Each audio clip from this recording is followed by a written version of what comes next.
आता तुम्ही पाहू शकता की या ठिकाणी हा संपूर्ण प्लॉट एआय आधारित आपण उभा केलेला आहे.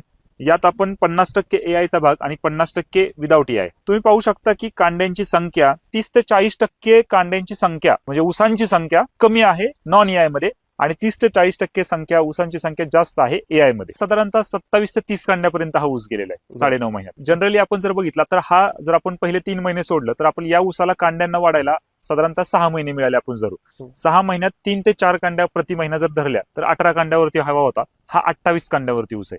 म्हणजे 10 कांड्या आपल्याला प्रति ऊस आता जास्त मिळत आहे. हे फक्त शक्य आहे एआय तंत्रज्ञानामुळे. एका बेटात किती ऊस आहेत आपण मोजूया. 3 1 2 3 4 5 6 7 ऊस आहेत. 6 ते 7 ऊस आणि इथे तुम्ही मोजा 1 2 3 4 5 6 7 8 9 10 11 ऊस आहेत. 5 ते 6 पारंपरिक पद्धतीत आणि 10 ते 11 एआय पद्धतीत अशी ऊसांची संख्या आहे. आता आपण ह्या तंत्रज्ञानामध्ये जे आपल्याला समजलं एआय तंत्रज्ञानाचे सांगितलं त्यात आपल्याला हे समजलं की आपण 40% युरियाची बचत केलेली.